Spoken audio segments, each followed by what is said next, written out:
Trump ने एक बार फिर ईरान युद्ध जल्दी खत्म करने होने का दावा किया है। उन्होंने कहा कि ईरान ज्यादा देर तक टिक नहीं पाएगा। उधर हॉर्मुज में अमेरिका और इजराइल के जहाजों की एंट्री रोकने के लिए ईरान की संसद में बिल पेश किया गया। देखिए रिपोर्ट।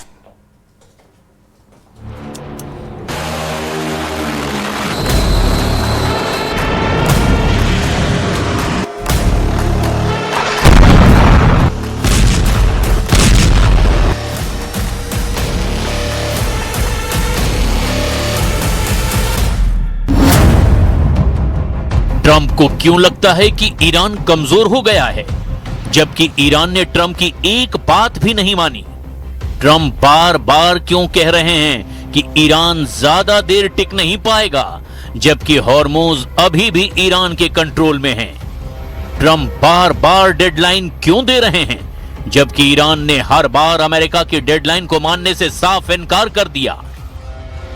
अमेरिका खुद मान रहा है कि कुछ मिसाइलों का स्टॉक खत्म हो रहा है, फिर भी ट्रंप कह रहे हैं ईरान टूटने वाला है। असल में कौन कमजोर पड़ रहा है? ईरान ने अमेरिकी ठिकानों पर हमले किए, जहाजों को टारगेट पर लिया और खुद ही सीज फायर तोड़ा। फिर भी ट्रंप कहते हैं वे ज्यादा देर नहीं टिक पाएंगे।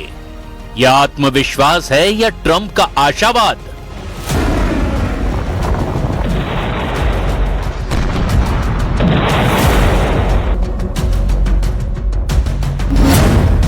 ट्रंप का पूरा दावा सैन्य दबाव और आर्थिक नुकसान पर टिका है, लेकिन ईरान आज भी हॉर्मुज को अपना रेड लाइन बता रहा है।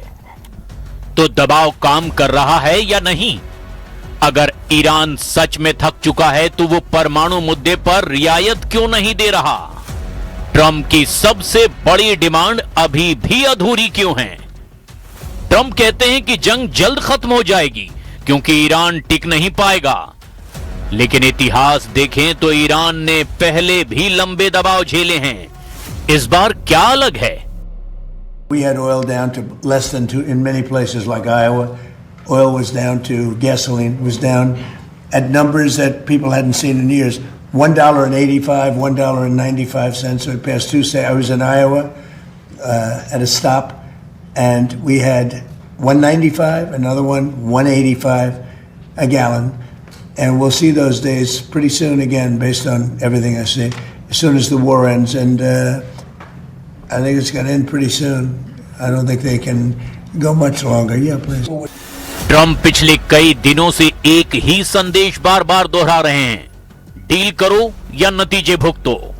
लेकिन ईरान के प्रॉक्सी यमन के हूथियों ने तो सऊदी अरब पर हमला करके ट्रंप को सीधे संदेश दे दिया है कि अमेरिका का कोई साझेदार, कोई भी हमदर्द उसके आगे नहीं टिकेगा।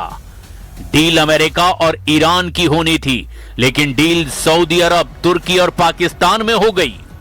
ट्रंप बार बार कह रहे हैं ईरान जल्द टूट जाएगा, लेकिन हकीकत उल्टी हो गई।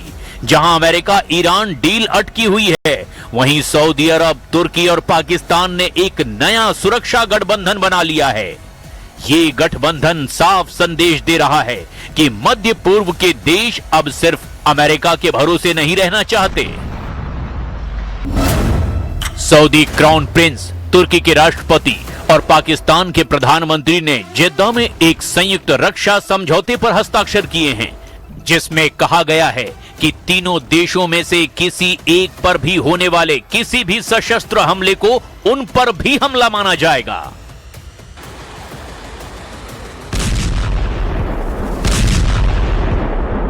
ईरान के प्रॉक्सी हूथियों ने सऊदी अरब पर हमला करके एक और बड़ा संदेश दे दिया। ट्रंप की धमकियों के बावजूद ईरान और उसके सहयोगी अभी भी मैदान में एक्टिव हैं, जबकि ट्रंप कह रहे हैं कि ईरान कमजोर पड़ गया है। लेकिन अगर ईरान सच में कमजोर होता तो उसके प्रॉक्सी सऊदी अरब जैसे अमेरिकी सहयोगियों पर हमला करने की हिम्मत कैसे करते? ट्रंप बार बार दावा कर रहे हैं कि सैन्य दबाव काम कर रहा है, लेकिन जमीनी हकीकत कहती है कि ईरान अभी भी हॉर्मुज को अपनी रेड लाइन मान रहा है। अमेरिका मिसाइल स्टॉक की कमी स्वीकार कर रहा है, फिर भी ट्रंप कह रहे हैं ईरान ज्यादा देर नहीं टिक पाएगा। ऐसे में सवाल यह है, असल में दबाव किस पर ज्यादा है?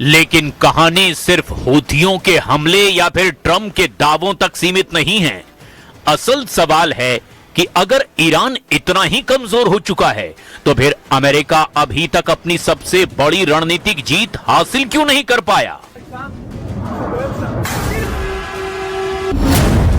ट्रंप की पहली मांग थी कि ईरान का परमाणु कार्यक्रम पूरी तरह से रोका जाए। दूसरी मांग थी कि हॉर्मुज पूरी तरह खुला रहे। तीसरी मांग थी कि ईरान अपने प्रॉक्सी नेटवर्क से दूरी बनाए। लेकिन इन तीनों मोर्चों पर तस्वीर अभी भी धुंधली है। ट्रंप का ना परमाणु टारगेट पूरा हुआ, ना हॉर्मुज पूरी तरह से खुला है, ना ही ईरान के प्रॉक्सी अपना हमला रोक रहे हैं। उल्टे ईरान के प्रॉक्सी खाड़ी में और भयानक युद्ध में शामिल हो गए हैं, जबकि लेबनान के मोर्चे पर अभी तक इजराइल से युद्ध लड़ रहे हैं। Fortunately, I built up so much during my term. I rebuilt the military and also loaded it up with a lot of stuff. We have certain types of munitions that are very powerful, that we have unlimited, virtual unlimited supply. We have others where it's a little bit tighter, and we're getting them in on a daily basis. As you know, our defense companies are building more plants right now than at any point in history. They're building plants for the Patriots, for the Tomahawks, for everything.